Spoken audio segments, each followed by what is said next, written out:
बहरदारी है सत्यनारायण साहब की तरफ से भगवान के दरबार में शानदार 31 रुपए की दान है। ऐसे भगवान बाबू को समस्त परिवार को सुख शांति मंगल को दानी की जय हो, उनका समस्त परिवार की जय है।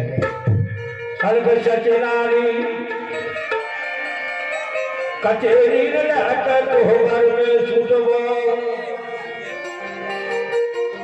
दोना करा कैलो ये दोना के सारी रोग नहीं मली भेलो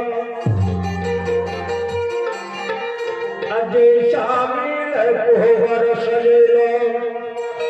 उसाबे तोहर भागन के छवन के आई बड़ी नील के तोरो अजा जा सामी के भूरा कलाबोगे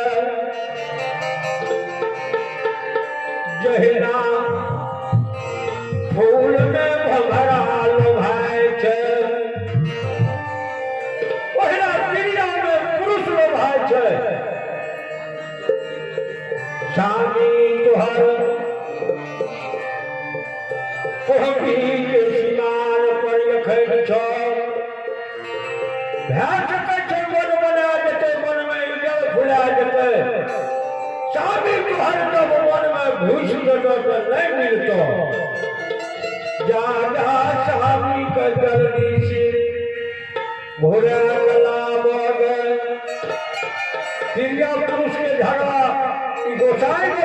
दक्षिणा लगा करके असती नारी के रीत के गोचाए बाबा वो धर्म घर में रखे छे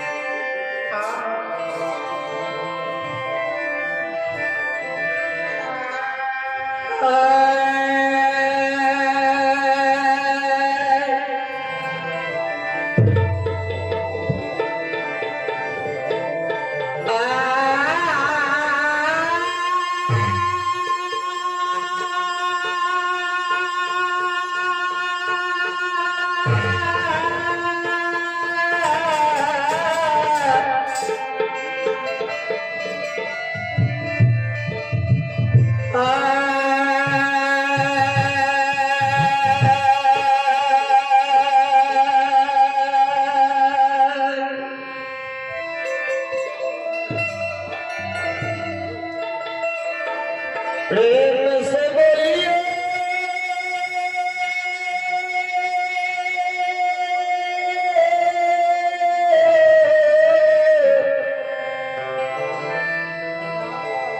श्री दाता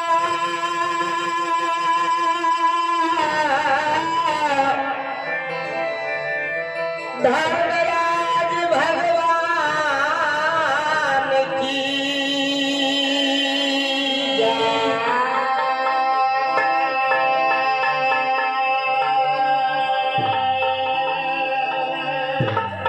मैया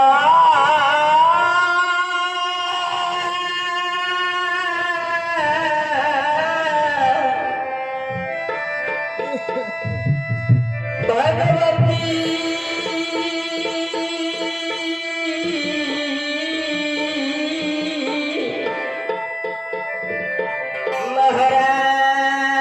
महारानी की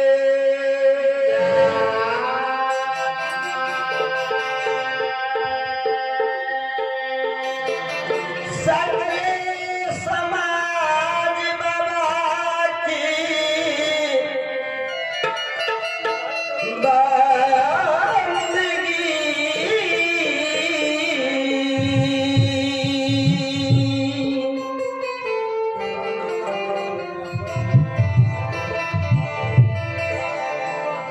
श्रोतागण समाज भगवान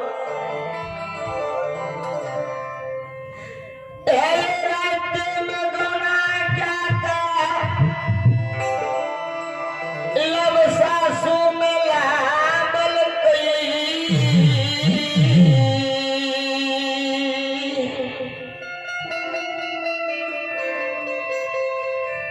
गोला के साड़ी के कोर में मलिन भेली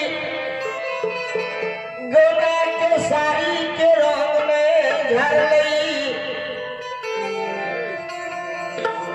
पैर के यारत में मलिन भेले हाथ के लगन में टूटली हो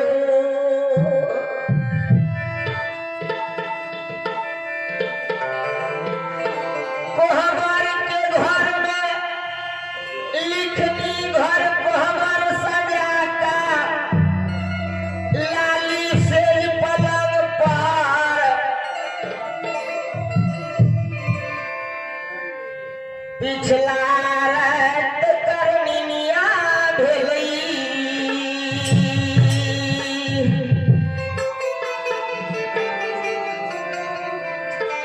जब कोहबर के घर में बाबूजी नींद के मारल सुत गेलिए सुतलिए तो सुतल में सपना देखलिए स्वामी धर्मराज बाबा के भक्ति में चीख गले तो धर्मराज बाबा माफ नहीं के पति देव कहो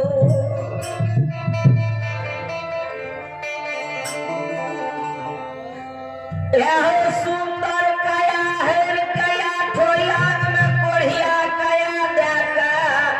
आए 12 बरस के वनवास के रास्ता चढ़ा दिल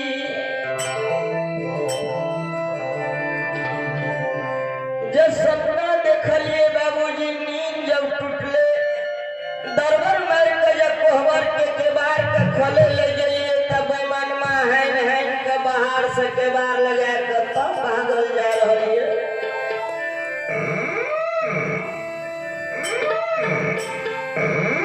कोहबर के बार जब नहीं खुल गई तो धर्मराज बाबा के कहलिए, धर्मराज बाबा बैमन माँ जहिना सपना जगैल ओहिना कोहबर के बार के खोला स्वामी के खोजैल बाहर निकलबै। आए जे स्वामीनाथ हमरा छोड़ के भाग जेता।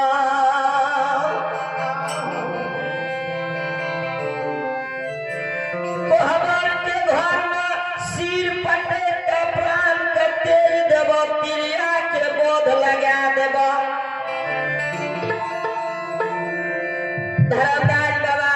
जहिना सपना जगल के ओहिना कोहबर के बार खोललक। दोनों पट्टा जब दोनों दिशुन भेले ना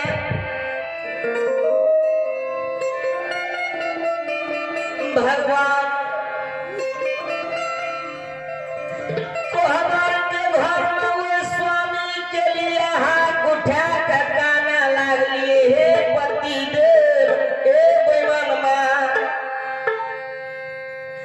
कौन गलती अपने के हम केलू कोहबरे के घर में आ हमरा लाइट मार के भागल जाइ छियै।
माय छे न हमरा स्वामी के माय छे न सास माय से आर नहियो बोलल छिए न तैयो बिना बजाल के बजाल बाजबे आ नहीं बोलबे तो स्वामीनाथ ये हमर भाग जेते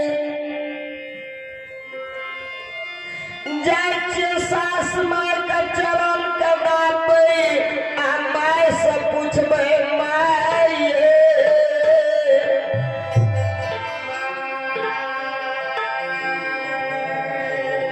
हमार स्वामी कता भाग गेलिए किया तो घर में सास माय जे होइ छे जना हाड़ी के झपना ढक्कन है वहिना बेटी पुतोह के आचर तर के झाँपल है छे जाय छे सास माय के पूछबे माय हमर स्वामी कता भाग गेले हमरा नहीं कह के गेल हेते माय के तो जरूर बता के गेल हेते बाबूजी सास माय के जे पूछे ले गेलिए चरण कटाबिए आ माय से जे पूछिए माय हमर स्वामी कता गेली सास माय वही बेटा के विरोह में कानत रहे कानत अचरा भिजा लेने रहे सास माय के जे पूछे ले गेलिए तो सास माय के एकाएक मन में शंका भए गेलै यहाँ कुलक्ष्मी हमरा घर में एले हमरा बेटा के 12 बरस के वनवास भए गेलै 8 याम में कोढ़िया कया भए गेलै घर में उड़ी बिड़ी लागि गेलै बाबूजी आइयो काल के दुल्हन कोनो नया यात न घर में शादी विवाह क्या या कोनो बड़का दुर्घटना भए जाए तो सब बात वही दुल्हन पर घट जात यहाँ एले कुलक्ष्मी घर में आ घर से लक्ष्मी विदा भ गेल उड़ी बिड़ी घर में भए गेल यह शंका हमरा सास माय के भए गेलै ओहि समय में गेलिए सास माय के पूछे ले हमर स्वामी कतऽ गेले आ माय सास संभल के उठले आ भैया झोटा तारे पा तेरा चलई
सास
सास माई के गैर के कोटा बात में उल्टा कर कहलिए जब ते गैर देना सास माई ते आशीर्वाद के समान ये आग लगा लिए मैर का देह लगा लिए। बाबूजी कुलीन घर के बेटी रहे हुए जमाना के लोग सब ने से सास कतबो गार देलके तो उल्टा करने कहलके गार के आशीर्वाद के समान आग लगा लेलके मार के देह लगा लेलके उल्टा का बात नहीं कहलके सास माई का गंगा माई का दसो कल जोड़ के खड़ा भ गेले सास माई ये न हमर कोन गलती छै आखिया बिना कसूर के हमरा कर दै छियै।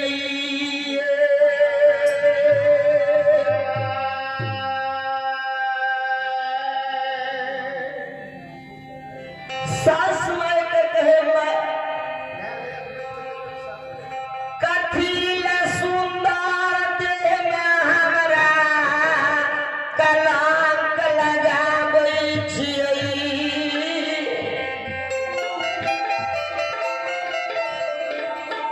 किया बिना कसूर के हमरा भाई बाप के गैर पढ़ै छी।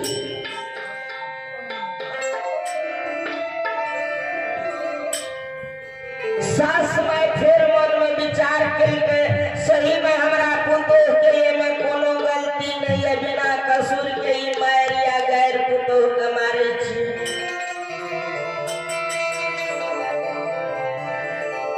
फिर सास माई हमरा आग लगल के आग लगा कर समझा कर कहे बेटी हे दुल्ही सही में तोरा बिना कसूर के गैर दलिया मार हम दलिया हमर बाबू ये धर्मराज बाबा के भक्ति में चूक गेलै।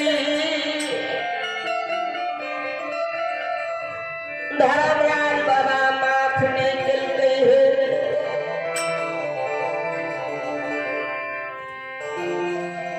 हमरा बेटा के बिना योन बिना जोल बिना नींद बिना नारी बिना आराम जुड़ी छहर के 12 बरस के केरली वनवास लिख देलकै धर्मराज बाबा।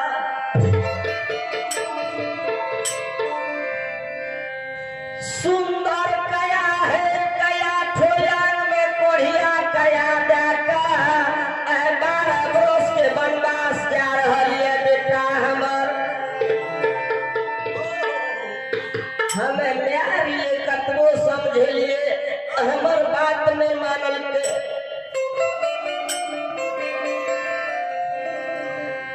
तू तो बियाही अर्धांगिनी छना जन जना फूल में भमरा समय छै ने ओहिना तिरिया में पुरुष समय छै। किछ दूर गेल हेता स्वामीनाथ घुमा कलाबग तू बियाही छजा घुमा कलाबग तोहर बात मानता हम नारी कतबो समझलिए हमर बात नहीं मानलके हमर बेटा। सास माई का दोनों हाथ जोड़ के बनगी बजा लिए आशीर्वाद ले लिए आ माई का कहलिए सास माई हमरा तरह तेल लागलिए हमरा ने कोनो दिशा के ठेकानिए कौन रास्ता से स्वामी गेलै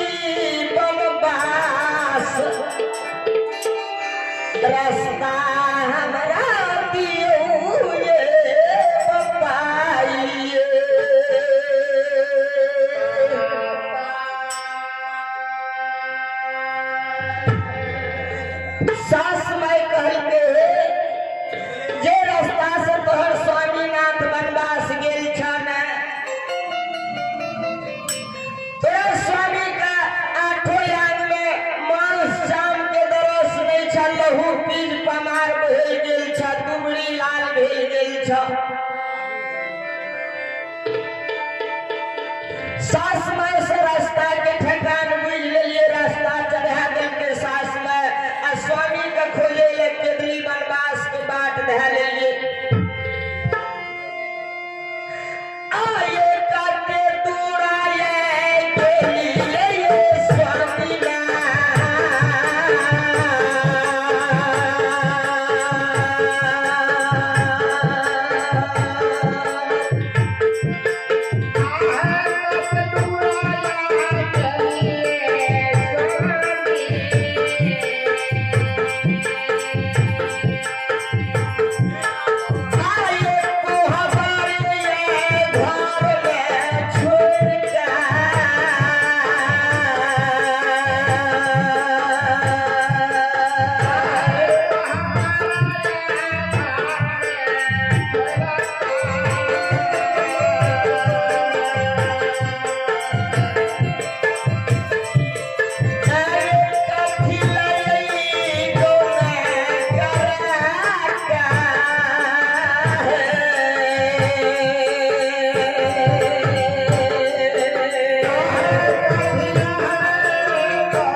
कौन गलती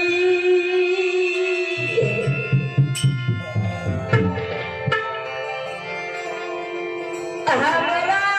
से भेलई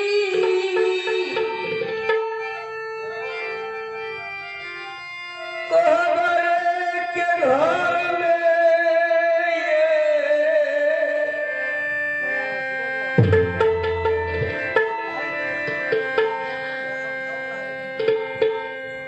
कत्ता हमरा छोड़ के भागल जाइ छो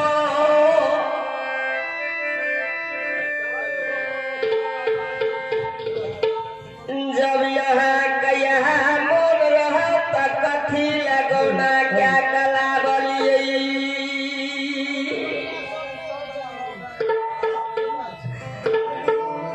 आए लब सासू के मोरम में जानलिए गोना के साड़ी के कर में मलिन भेलई रंग में झरलई पैर के आदत ने झरले हाथ के कगन ने टूटले हमर है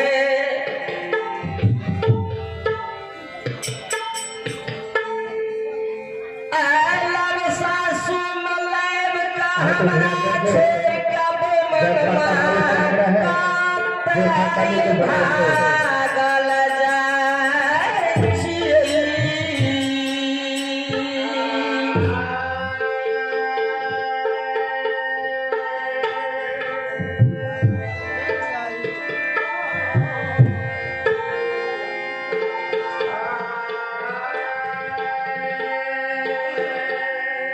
हे प्यारे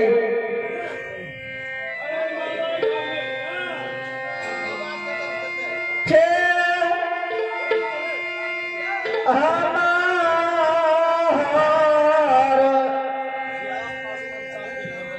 कोनो गलती नहीं है प्यारी। और ध्यान देंगे सियाराम पासवान बाबा धर्म दूध में तो चढ़ा अपना के संबंध के लिए अपना मंडली के साथ पंडाल में आबियो। सियाराम बाबू आवे के समय देने के लिए अपना मंडली के साथ पंडाल में आबियो। हे नारी हमारी में कोनो गलती नहीं था। धर्मराज बाबा के भक्ति में चूक गलिया। आठो यान तो कलरी की पमान गागल का 12 बरस के लिए वनवास में चढ़ा कर रास्ता चढ़ा दिल। हमारे में कोनो गलती नहीं था। हे नारी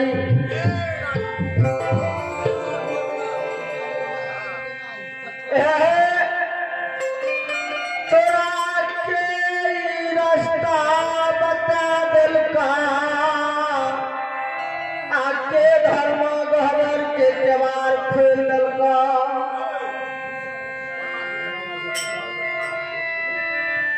कथी लगले कोहबीपुर के सीमा पर हमरा आयल है घूमे ला। नारी है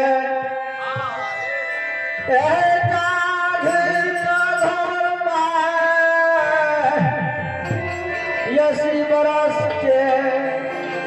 वृद्धा माधव में लागल छा। जा तू घर के पहपी नगर माय के सेवा करिह। एहे माय के खेत में के बेटा रही गई है। 12 बरस के लिए वनवास धर्मराज बाबा भेजैया। जा तू माय के सेवा करिह। आहे जाइयो माया जाइयो बियाई।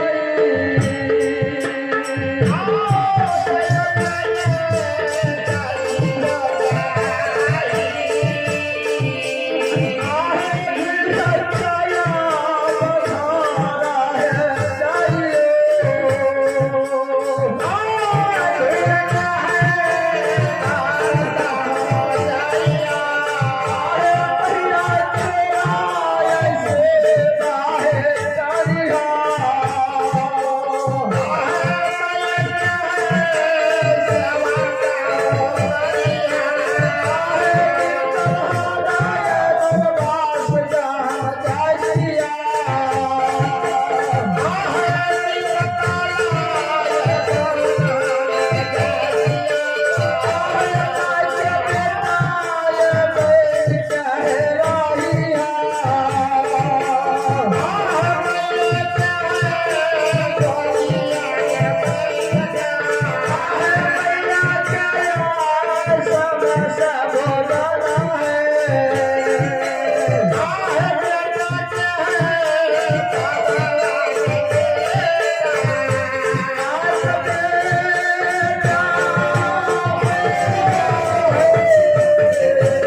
घर का घर बेटा कमाला तुम उठो रही हम नगर 12 बरस के लिए बनवास हम बीतल जा रहल छे विवेक के बेर में बनवास जाइए है सोनी बोलो बाबूजी जो धर्मराज बाबा के परम भक्त है तब भक्त का ई में मनवा धर्मराज दुख दे छै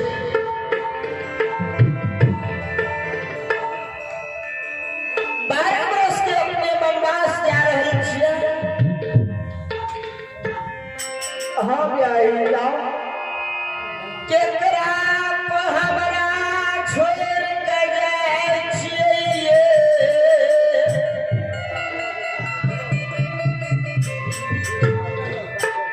केकर हरिया लाग कालब सासू में हम गमे करबई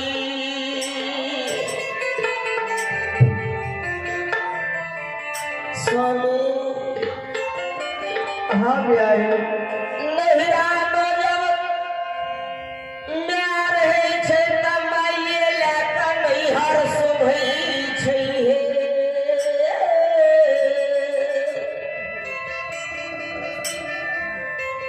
तेलियो मिठाई मिठाइये छै आ लेलियो मैं माइये छै नहिरा में जब लेलियो माय रहे छै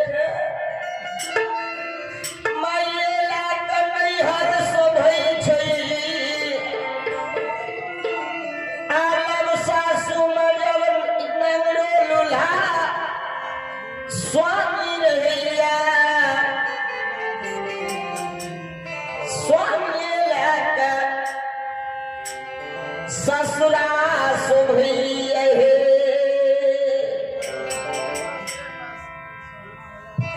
हमरा के कहे छ घूम के जा अब हम घूम के नहीं नहिरा जेबा नहीं लब सासू जेबा नैहर जेबै तो नैहर के संग के सहेली तक नहीं बोले लगतै उल्हन देतै गे ढोचिया केहन करम क्या का गेली ससुराल में कहबरे के घर में स्वामी के खेली लब सासू जेबै त सास अलग उल्हन देतै ननद अलग उल्हन देतै गोतनी अलग उल्हन देतै से स्वामी है ये की सब नहीं हमारे सुनई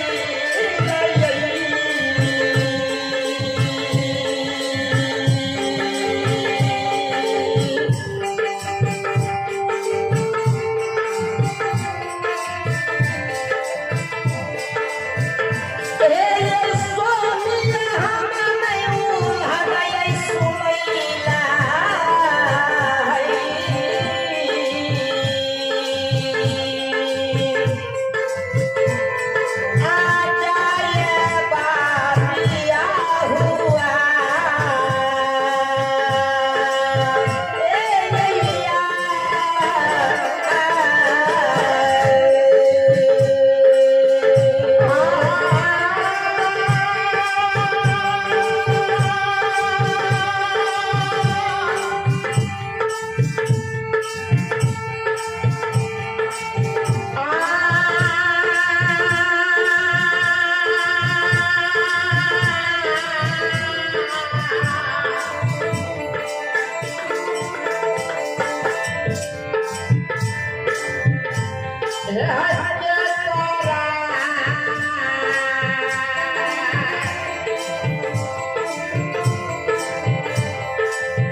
स्वामी बोलो यहाँ का धर्मराज बाबा 12 बरस के वनवास लिखने है। हम यहाँ के दिया ही अर्धांगिनी छी। अर्धांगिनी के मतलब भेल आधा अंग के मालिक हम छी यहाँ के।